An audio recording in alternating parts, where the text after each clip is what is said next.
The time has come for the era of everyone. Snapdragon Pro Series presents Brawl Stars Asia Pacific.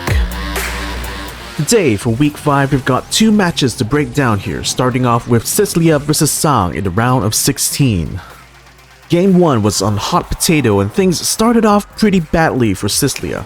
Their max search BB drop wasn't able to deal with the spike bull Colette, leading to some frustration on Cistlia's part. Colette in particular was hard to pin down, giving Sang a lot of initiative during fights, and Cistlia could only stand and watch as the safe crumbles to dust. The next game was Knockout on Bell's Rock, and this time, Cistlia drafts a Janet Carl Rosa to Sang's Gale Bell Max. Shu makes good use of the Janet, catching Sang off guard in the first round. Kiritampo's Gale got taken out first, while Guntampo on the Bell took a bad hit from Melty's Carl, who then pushed forward, forcing Bell in the Max to be pincered in the middle. Shu and Shizuku used this to move in on Beyond Nana, taking the Max out, leaving Guntampo isolated. Cleanup was pretty easy from this point on. The next round, Shu had Janet's Crescendo ready, which she used to force Guntampo into a corner. Getting the Bell down to 100, she used Drop the Base's huge radius to finish her off. Kiritampo moved in to help, which allowed Shizuku to isolate Beyond Nana and take the Max out.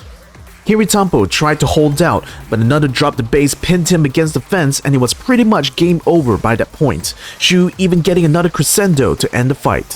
First set goes to Cistlia.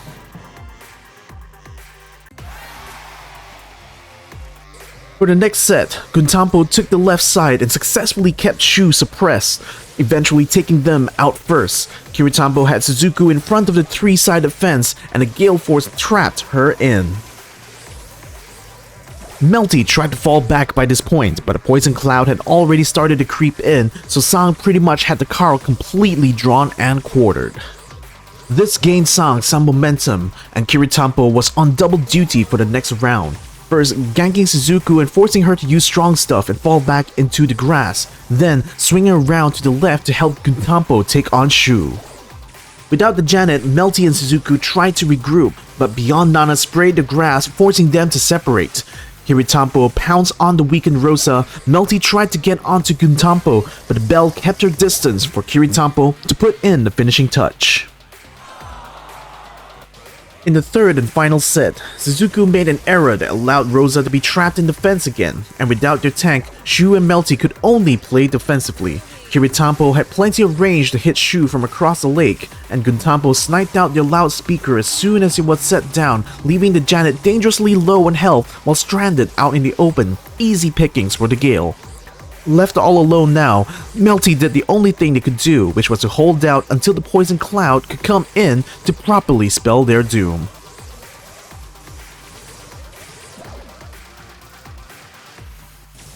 The next round didn't get any easier, and Shu's Crescendo ended in a crash with one last shot from Guntampo as soon as the Janet landed. Second set goes to Sang, and on to the quarterfinals they go.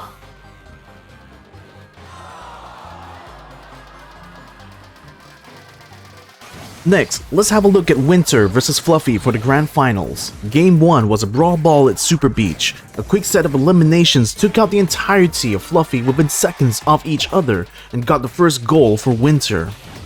And a combo kill from the Byron Gale Squeak drop net them the second goal with ease. Crow Spike Terra draft found it hard to deal with Squeak's huge effective area for his big blob, and Batoman's use of the Blustery Blow star power made his Gale Force even more deadly, with a 1.2 second stun on the Terra and Spike, opening a window for Levi to shoot and score.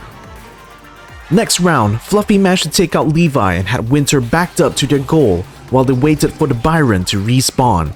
Once he was out, Squeak pushed up to open up some space at the cost of his health.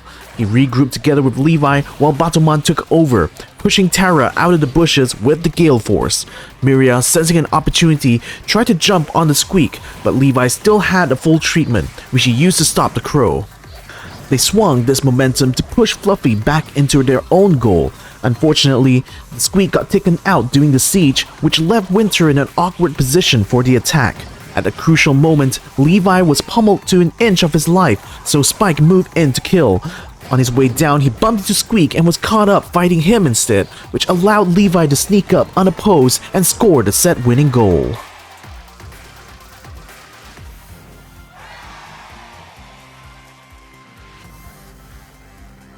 Game 2 was Gem Grab on Double Swoosh. Sandy Byron Mortis on Winter's side was no match for Max Pam Squeak on Fluffy's side, both rounds ending in disaster for Fluffy.